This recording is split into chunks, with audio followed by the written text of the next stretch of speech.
Okay, I think we'll revisit that. We'll find a time to revisit that. I think it was a download. It's like a software that we need to now activate and now know how to apply it, get it running. Doctor, how was it for you? So we're blessed this afternoon. Some of us in the house yesterday were talking till about 2 a.m., if I'm right. I personally didn't sleep until after 4. And we're talking about this afternoon session. I think it's very strategic. And my take is, just as I mentioned to you last night, if you keep asking the question, how did we get to where we are as a country? How did things get to this state? If you don't know how we get to where we are, it's not only that you won't understand what is going on, then you're not likely to even be able to figure out and have a framework for how to get out. So we're privileged that we have 2 people with us this afternoon. This is an unusual intervention. This is not usually part of our consecration week. And we're being very practical about it. We have our own in-house person, one of our leaders, who maybe he will bring us direct word from the presidency this afternoon. He was one of the few wise men, maybe 4 wise men, that had the longest session so far of engagement, media chat or interview with the president on Monday. How many of you have seen the interview on TV? Let me see your hand. With the This Day and the Arise team. Okay, so we have our own NEB, Catalyst NEB, or Mr. Eniola Bello. He's the GM of This Day. So I've asked him to come so that after the presentation, he will help us to give some perspective before we go to the question and answer time. But the person doing the presentation is Nnadi Esquire. He's a friend, he's a lawyer. He has been in the struggle, and I don't want to preempt what he's going to do. Now, I've said to him, you are leaders, and many of you from different part of the world. We even have people from South Africa here. We have people from Europe. We have people from South, Southeast, Southwest, Middle Belt. So, who are leaders of churches. So, want the facts to be presented before us. Then you'll be able to make your deductions. You'll be able to come to a conclusion. And we might even hear from you to what you think is best to be done by the time you hear those interventions. And I also think it will help us to pray aright. Ignorance is not an asset, it's not an advantage. If we're praying amiss, the Bible says we will receive not. So it's about the whole project called Nigeria. Where it started from, what has happened in between, where we are now, and what next. So help me welcome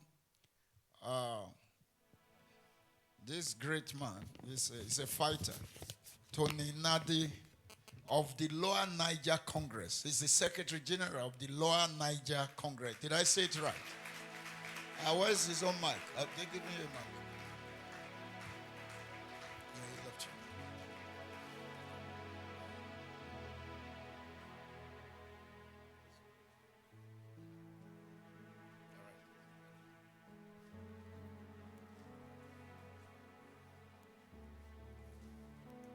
Good afternoon, church. It gives me great pleasure to be in your midst today. As Pastor has said, in the Bible, there are two sets of people God put in charge of what should happen in the city. And he always turns around to hold them accountable for whatever everybody else does, including the king. The first are the priests, the men of God in the land, the prophets. And in those days, you discover that the prophets were always away from the city. Any day the prophet comes to town, the king is shivering. He wants to know why the prophet came to town. But we live in the age and time and place where our own prophets seem to be in competition with one another who will operate from the palace, not even next door or some distance. The other ones lived in the wilderness. The king always prepares himself before he can go to them, if he has to go to them in emergency. But if perchance they have to come by themselves, the king is not able to sleep until they leave. The other set of people, the ones they call the scribes, are the lawyers. You know what? The king does nothing except it's written down by way of a statute or some decree. And it is the lawyers that will do that. It doesn't just go writing it, because it is something that stays, something that might cost lives, something that might change destinies. And so, when you look at the references to the performances of those two, the prophets and the scribes, you will see the responsibility that rests on them. But where we are is that in this land, in this our Nigeria, they've failed. And that's part of why we're where we are. But what do we begin to do?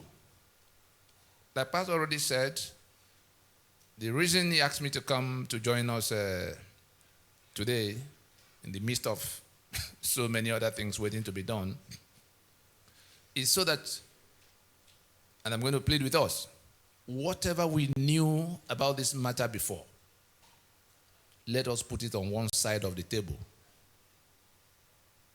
and listen with open mind. By the time we come to the end of the presentation, we probably will have a much different perspective from what we had before, and they're not conjectures.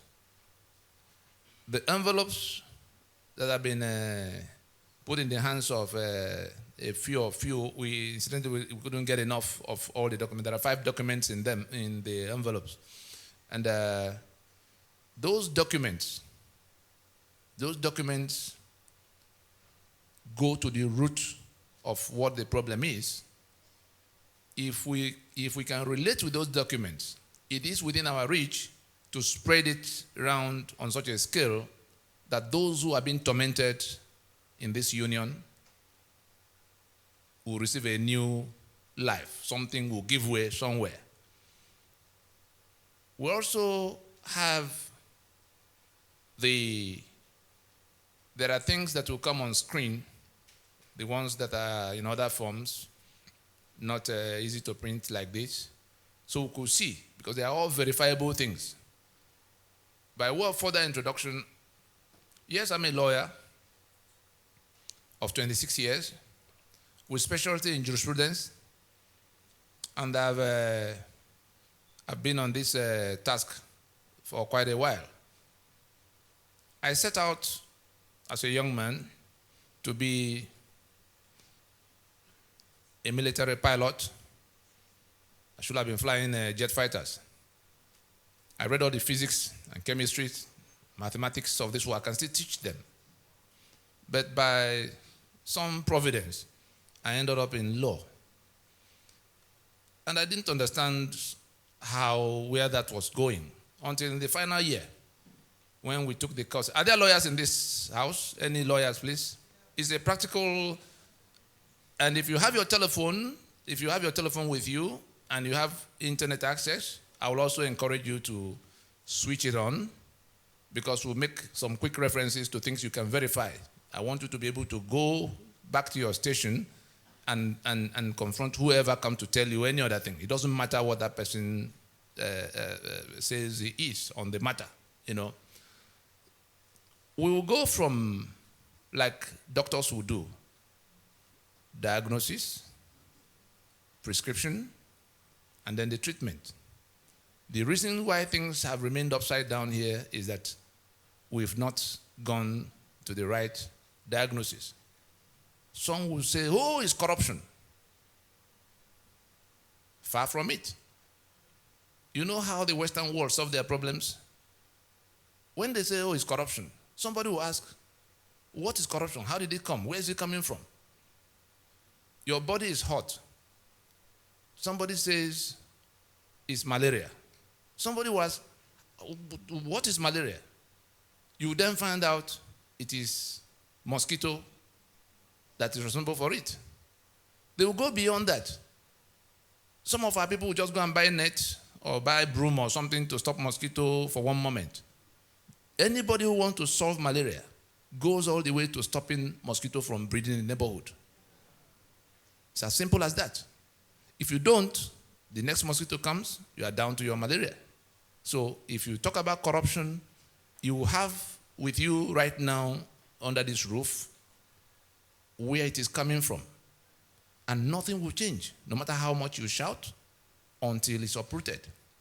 As it is with corruption, so it is with the killings you see in the Middle Belt and elsewhere. So it is with the infrastructural decay that you see, whereby there are no roads, nothing seems to be working anywhere. What we've done in the last 20 years, to probe into, because I ended up from the law, I had my bit in court, and I ended up in the oil industry.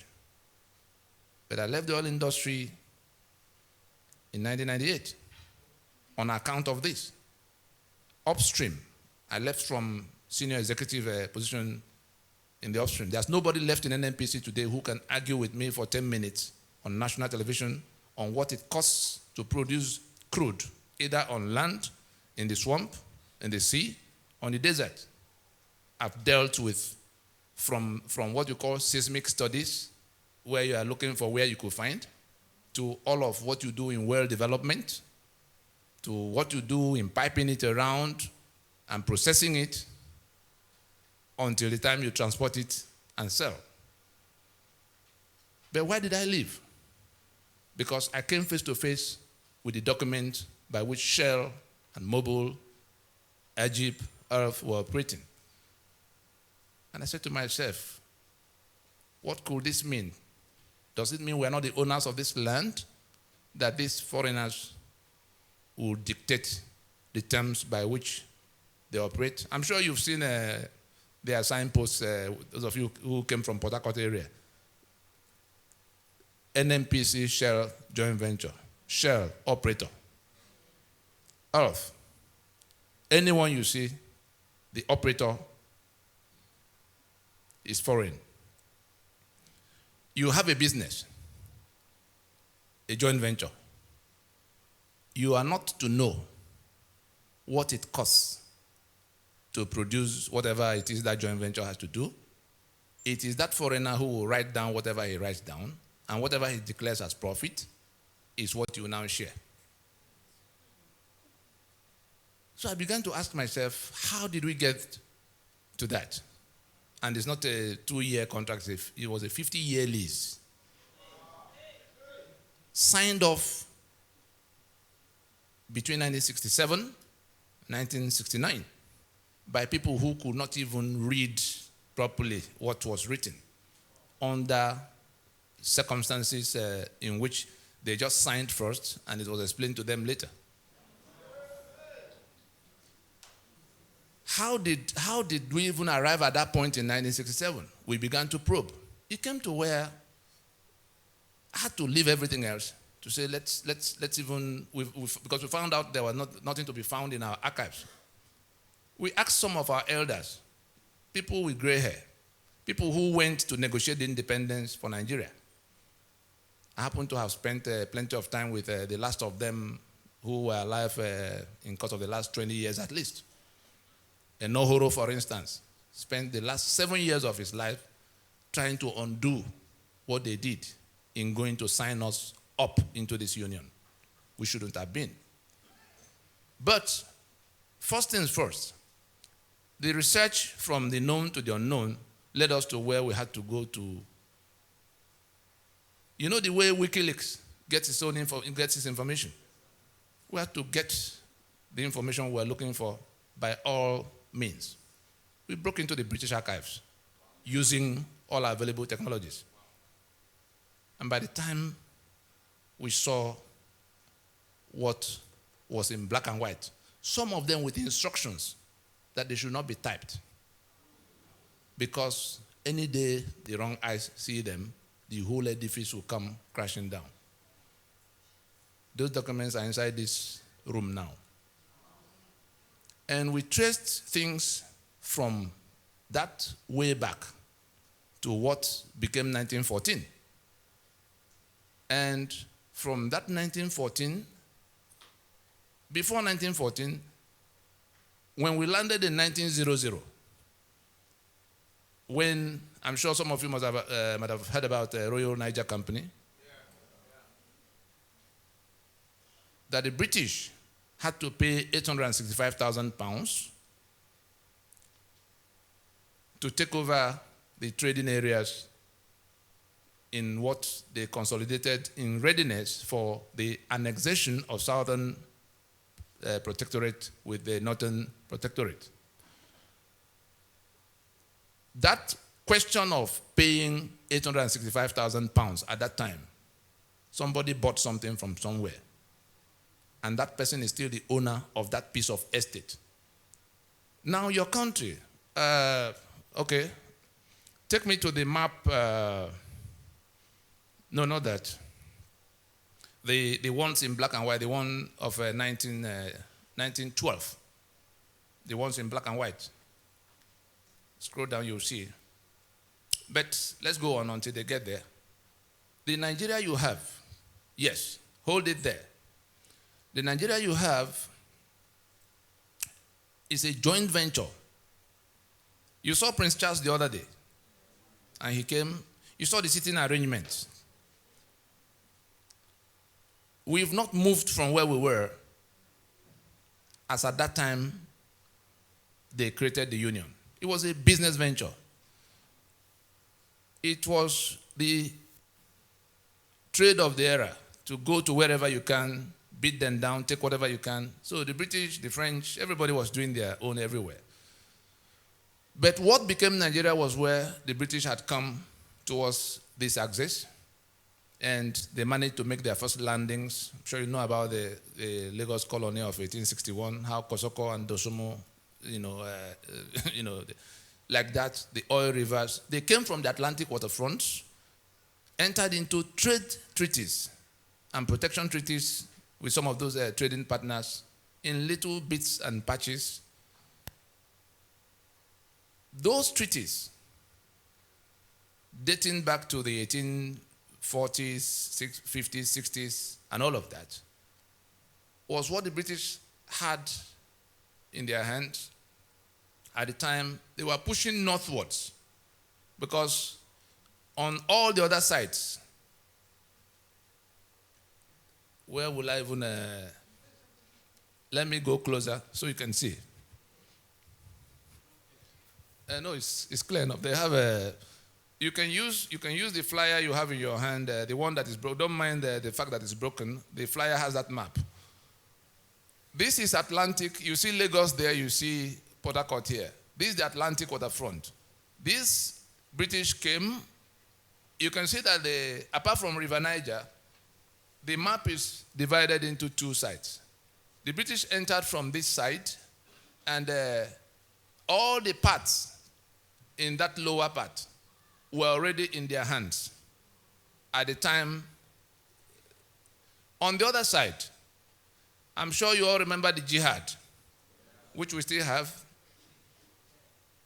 You remember that they were foreigners too who invaded, landed in Sokoto, 1804, and conquered the portion in green,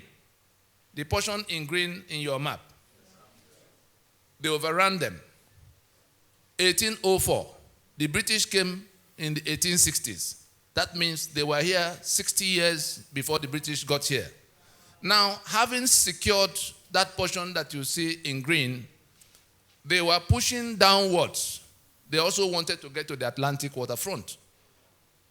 The British wanted to get to what was left on the east. On the eastern side is Cameroon.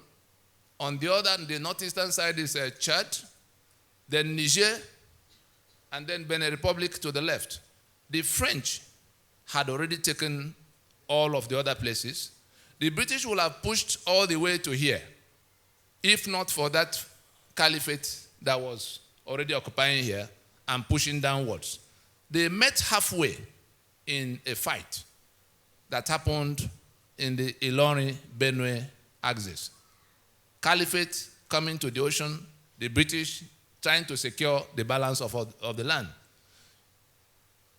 After a short while, it occurred to them, we're on the same mission, oh boy. Two robbery gangs after the same target. Say, why do we fight ourselves? Why don't you bring what you have? I bring what I have. We consolidate it so that we can share the benefit of having it permanently.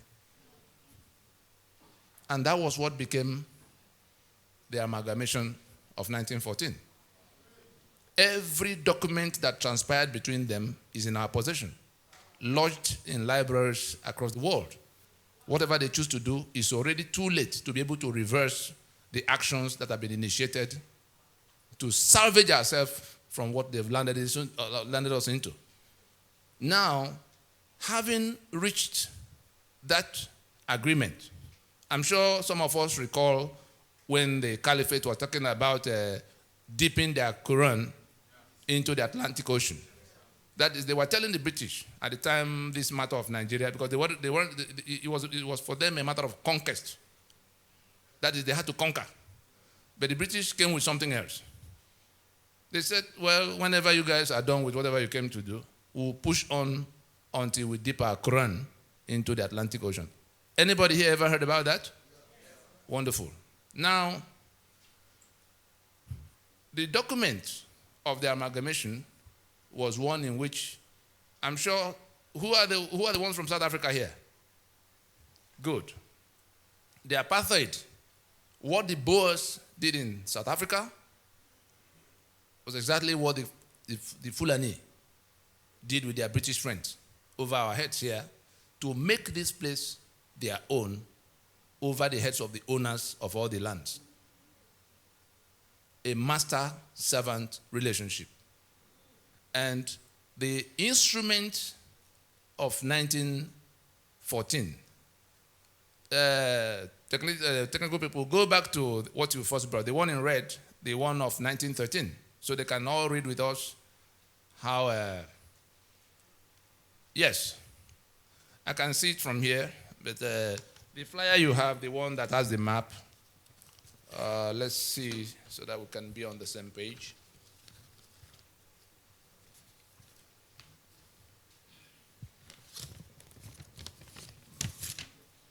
Yes. If you have the flyer, read from the flyer. Otherwise, you can read from the screen. This is an excerpt from a telegram from the Secretary for the Colonies explaining what they were about to do, because they didn't tell anybody in southern Nigeria that they were going to lump us together with the people of the north. The discussion was strictly between them and that caliphate. It was a German newspaper that leaked it for the first time on the 26th of December in 1913. It took almost 15 years of day and night exchanges, meetings, travels to piece together all those parcels of land that came under those treaties. They didn't tell them where it was all going. Everybody thought they were still, the Shekiri thought they were still in their treaty.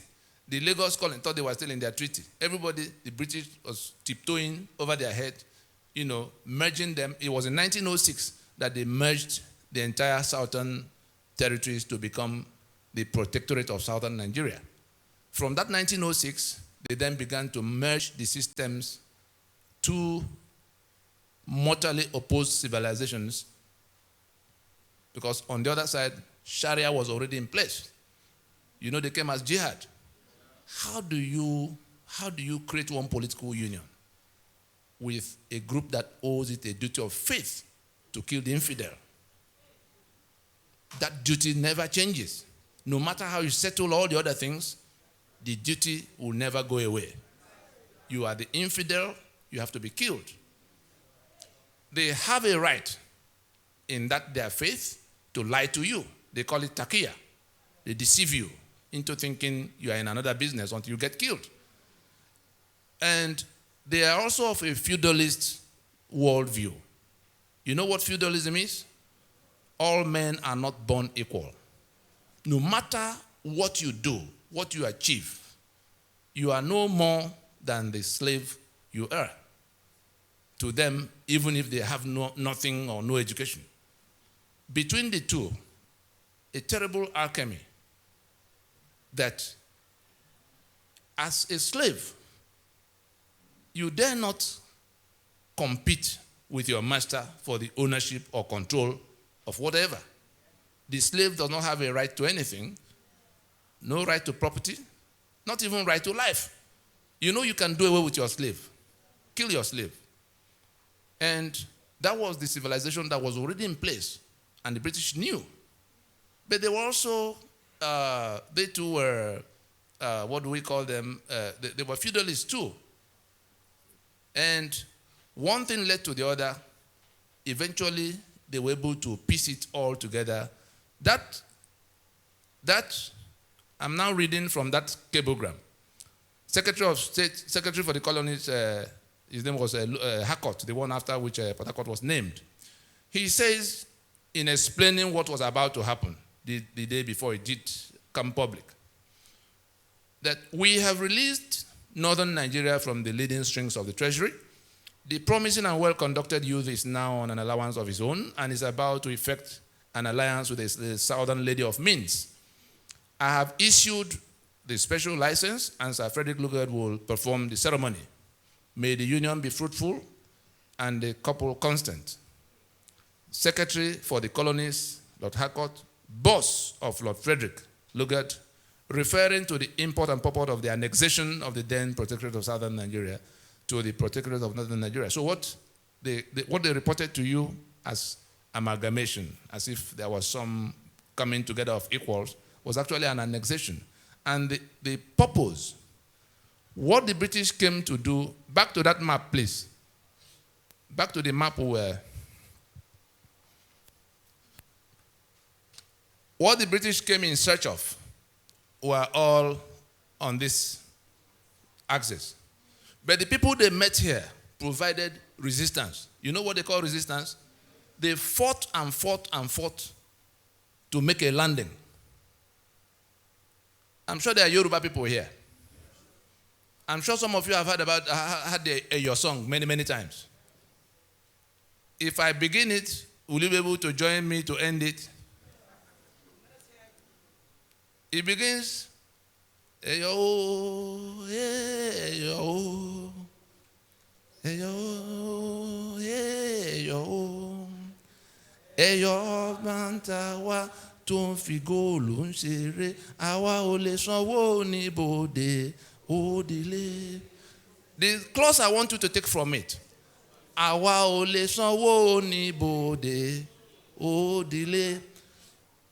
Your great-grandfathers fought the British for years and years, preventing them from landing. And your song you sang now was the victory song composed. We will never pay custom duty to these foreigners on our waters. Today, 58 years into your independence, you are paying that customs religiously to people from this part.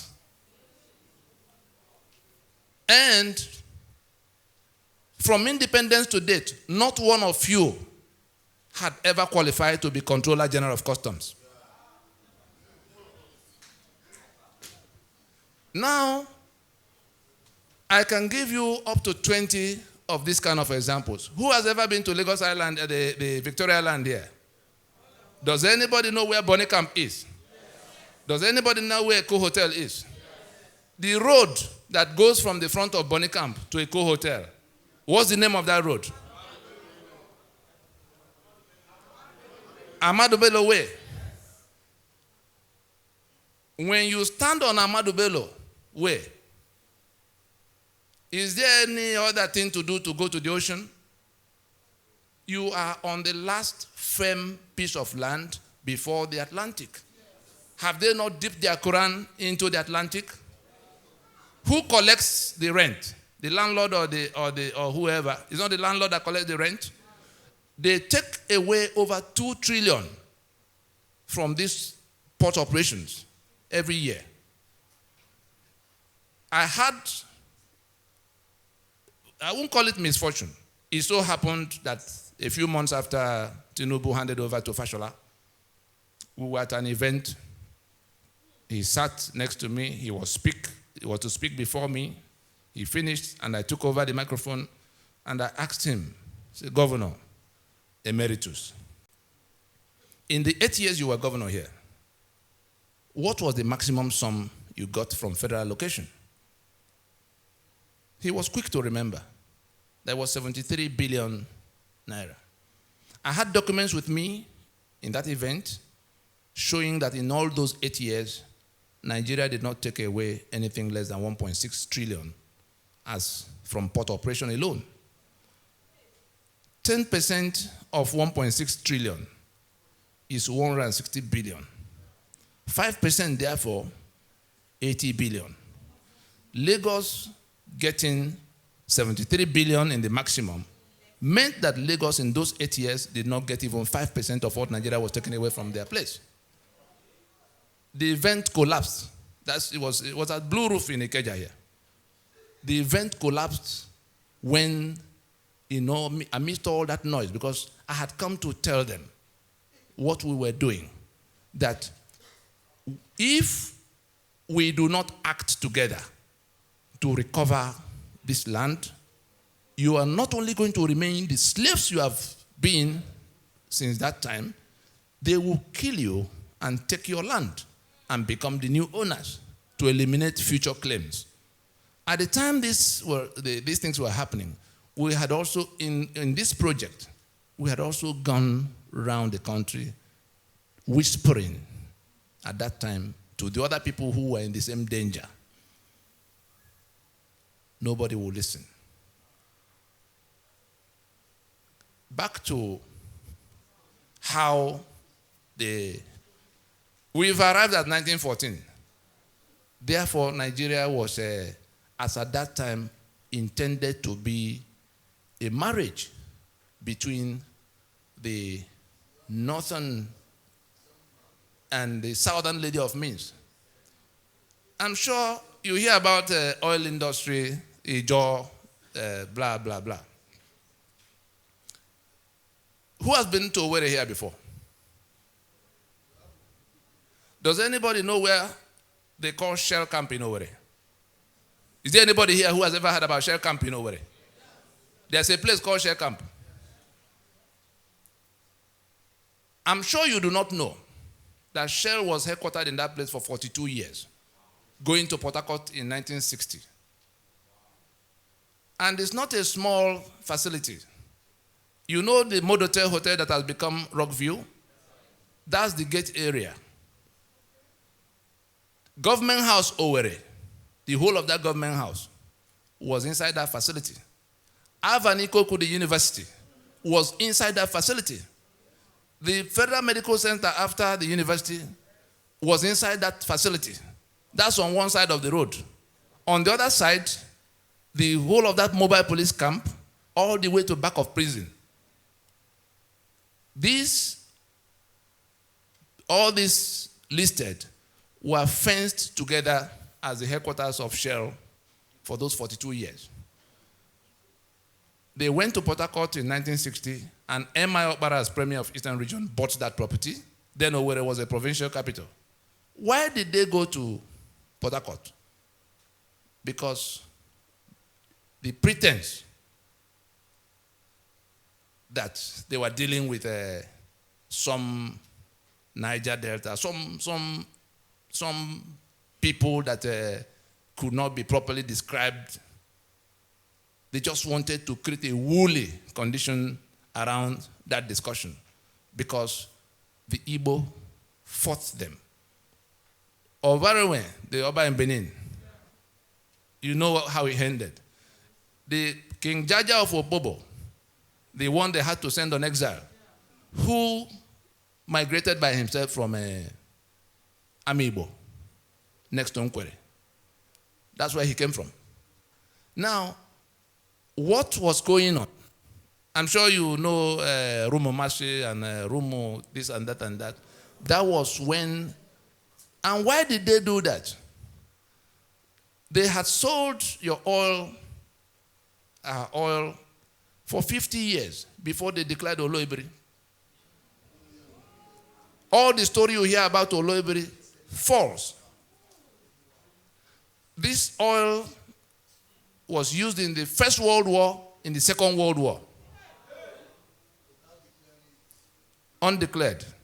It was property of Nigeria was their colony, was their property. So you couldn't go quarreling with them for whatever they did.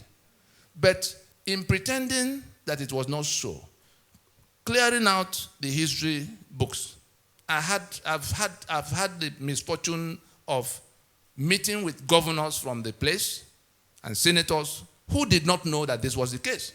They believed Oloibiri with all their heart until I confronted them with the documents in our possession. And they went cold, ashamed because they were gray-haired men who were supposed to be telling their grandchildren. They did not know. And this pretense, you remember Willings Commission, 1957-58? Willings Commission did not deal with only the Niger Delta. It was minorities. I'm going to bring out 3 things from there so that we can move on to how we landed on the constitution we have on the table now and what we could do to wriggle out of it, except we want to submit to be killed, because that's what is coming our way. If we don't do something to stop them, what they are doing right now is what ISIS set out to do with Syria and Iraq. ISIS operated from the flanks. They are operating from the government house of Nigeria. When you hear Danjuma come out to shout that is ethnic cleansing, you think Danjuma was joking? Ethnic cleansing means so that there will be no future claim. They wipe you out, resettle their own people there. If you come in 2 years or 3 years, you won't believe anybody else was there before. Go and find out what has happened in Southern Kaduna. Not only do they dislocate and dislodge, eliminate and dislodge whole communities, they bring their own people from Mali. You remember when El Rufai talked about going to settle those who are killing his own people in 14 different countries? So, as you find these tiles on the ground here, these tiles you see, that's how they have mapped out Nigeria to the Atlantic waterfront. And they're taking it in. They are done with the green part, you see. They are in this purple belt, the one you call the middle belt. And the mission is to do away with them. Some of them have been renamed Emirates already. Is that not the case? Now,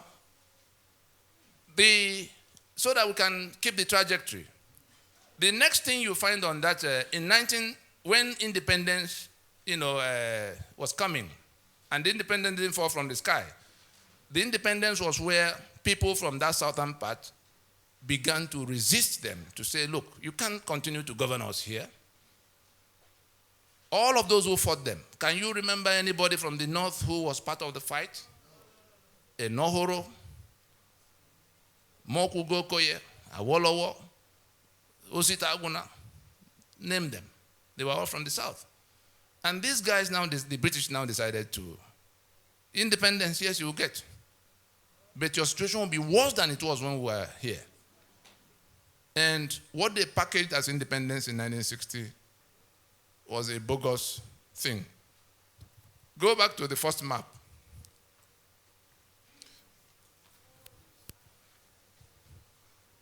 Now, yes, wonderful. That's how I want it. You see this line here? This was northern Nigeria. This is southern Nigeria. Can you see the landmass? When independence was coming, they conducted a census. The whole of this place had 17% of Nigeria's population. 17%. The British, because of what they had in mind to create, a political structure that will make this one's permanent majority in all political decisions to be made in Nigeria, so that they can sit in Buckingham Palace and talk to Sokoto Palace and take whatever they want in Port Harcourt and Lagos without talking to any of you troublemakers. That's the whole purpose. And they've had it for 100 years plus. And we're still here swearing to defend and uphold the constitution they imposed that make us slave. Imagine, my brother from South Africa, imagine in 1988 or even 85 that blacks living in South Africa, I'm sure you remember the Bantustan arrangement. The Boers were able to convince some of the black people that, look, you can't do anything about we being here. Why don't you just go one step at a time, slowly? They said they will give them primary education up to maybe standard 3 in the first instance. Then after so many years, they will go to standard 6 and then go. It may take about 50 years before they come to where they will be qualified to go to any higher institution. And people bought into it. And they began to treat them, the discrimination was already there. They now began to give those people who agreed with them some little benefits. And they became, those people who were working with them to go slowly, became the biggest impediment on the way of the anti-apartheid fighters. I attended Henry Oka's trial. I addressed the judge in Johannesburg for 2 hours, 35 minutes. I had 53 cameras beaming live, TV cameras, CNN, Al Jazeera, all of them. And I told them the story of South Africa because the trial they had come to conduct was an attempt to replicate for Nigeria what was done in South Africa, to make master-servant permanent. By the time we finished from court, the whole of South Africa was upside down. Young people who never heard about the story of their country in that manner trooped out to the streets on the side of what, because I challenged them with their own history. Was it by beheading Mandela and Oliver Tambo and Governor Mbeki that you solved apartheid? Why will you recommend that now that we find ourselves in the same situation? The only difference is that in South Africa it was the Boers. Here it's the Fulani. But the principle is the same. Foreign invader, minority, white, now owner of land, to the exclusion of owners of land. Willings Commission, if I go back to the map, settled a number of things. Back to the oil business. The reason Willings Commission asked that development be accelerated for them was because of that, having sold this oil for this length of time, having degraded the environment that much. Those people, when independence comes, will find out and they will begin to make trouble. The British were hoping that they will be able to whisper to them to say, don't you see, you have this, you have that, when others don't have. Relax. They would then admit them in some way. That was the plan. But the people they handed over to in 1960 didn't do anything. When did Isaac-Boro arise? Was it not 6 years down the road that they declared Niger Delta Republic from the same disputations that have now brought about Mend and the Avenger? Was it any different? They didn't keep that. The other part, who is from the Middle Belt here? The killings that are going on in the place. If you look at this north now, it hasn't changed. These boundaries you see here have not changed. That north that begins from here, this is about Gakem area, to Maiduguri and Sokoto there. The portion in green, these 12 states that passed Sharia the other day officially. The balance, the one in purple, was where Ahmadu Bello wanted Sharia for the northern region, going into independence. That's when the British go away, it will be Sharia for his region. The other people, Joseph Tucker and all the ones from the Middle Belt, say, no, our people are not Muslims and we can't be part of one region if Sharia will be in place. They had to find common ground because they wanted a Middle Belt region. They fought and fought, they were being put down. The British settled it this way. They removed Sharia from the table and brought what they called penal code, so that those who are Christians can function freely, uninhibited in that. And that was the condition upon which the Middle Belt became part of northern region of Nigeria. Therefore, from the day in year 2000, that those 12 states, the portion in green in your map, from the day in year 2000 that those 12 states simultaneously imposed Sharia in their contiguous territory, they had moved away from that foundational agreement. They have seceded from the Union of Nigeria. They have seceded from the secular Federation of Nigeria. Having so seceded, they reinforce, they are now coming to overrun the rest of the place. And why do they have to resort to that? The constitutional instruments they put in place, including the one the British helped them to put in place since 1914 to 1922 to 1946. I'm sure you heard about Macpherson and Littleton, all the way to independence. That became 63, which collapsed in 66. I'm now landing in the one that is on the table. And what we must do, which if we don't do, we will pay in blood. If we don't do, we will pay in blood. It doesn't matter what the noise elsewhere is. When it came for the British to go, and they were asking those territories they had governed for over 70 years at the time, how do you guys continue when we go? They had governed them as 3 different countries. Nobody knew what they were doing in the north. Nobody knew what they were doing in the east or the west. Gradually, the meetings that began to bring them together started happening towards the 50s.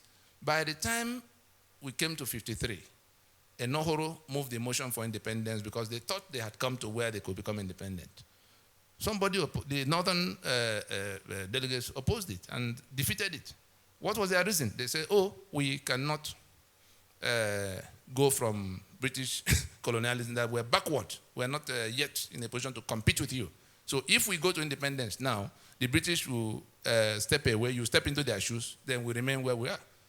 You can go your own. The British didn't tell anybody why they wanted the union to be. Remember that before then, Ahmadu Bello had cause to lament that this was the mistake of 1914, that Nigeria was a mistake of 1914. And not long after, Awolowo also had reason to say that this geographical expression, no, the ones who were building Nigeria did not believe in it up till that point.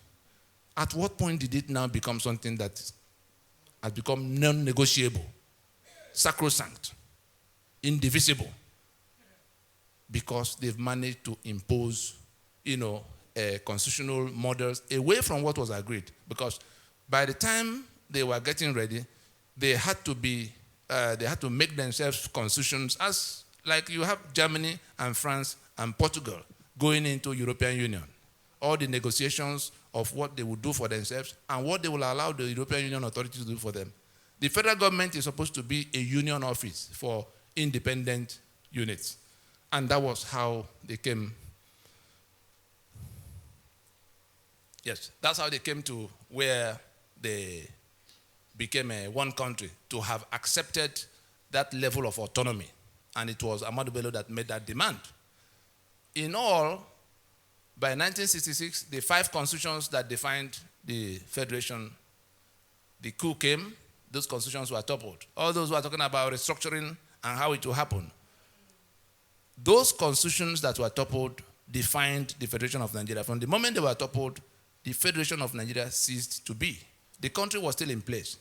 And a rogue federal government emerged. Elements who, wearing the garment of that Nigeria that had died, began to run riot, seizing the assets of all the federating units, which were contributing only 15% of their income, as they agreed, for the upkeep of the center. The center didn't own anything. So we came from being a federation into this unitarism.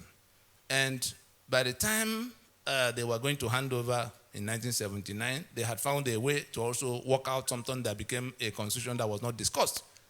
And it was that constitution that was not discussed, in which they had created all kinds of structures from the 4 regions they met that were on ground in 1966.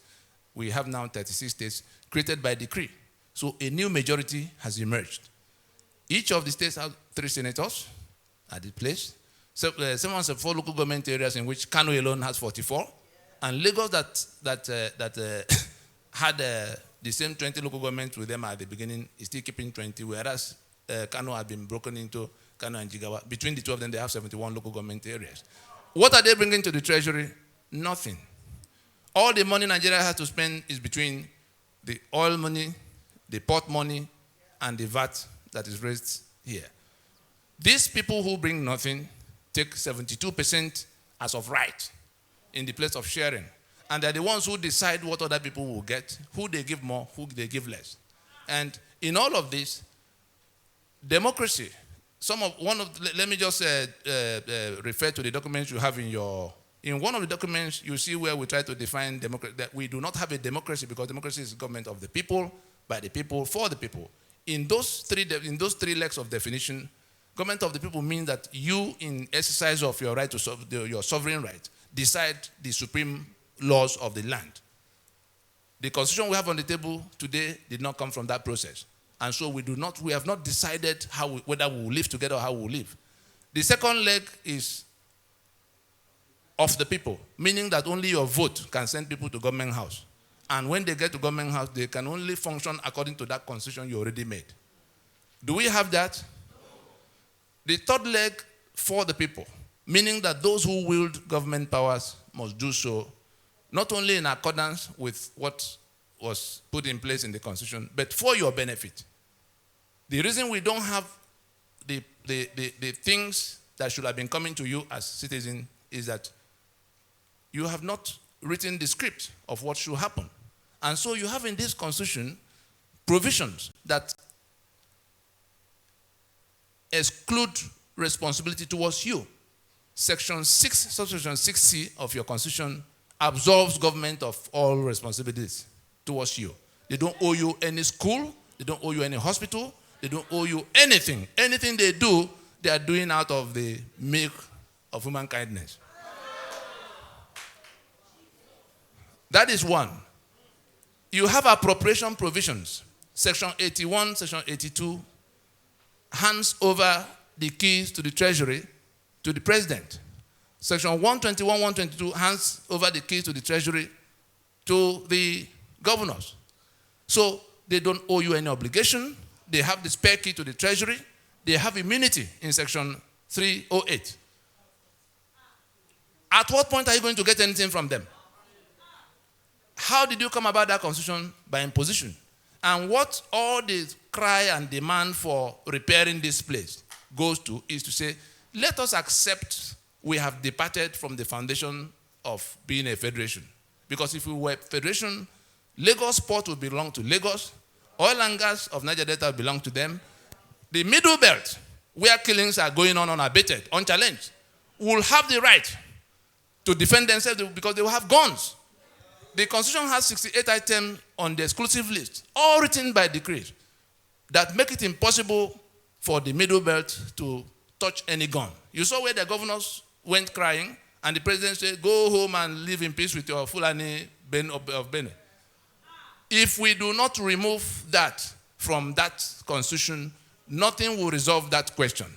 As it is for those killings, so it is for electricity. I cannot generate electricity because it's on the exclusive list. Lagos has 40 million people. It cannot generate electricity. Imagine the day comes that California cannot generate electricity and have to wait for Maine to come and give them electricity.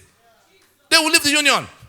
Imagine the day that Texas is no longer in control of its oil fields. Would they remain in the union for 24 hours? And it's supposed to be a federation. What is a federation?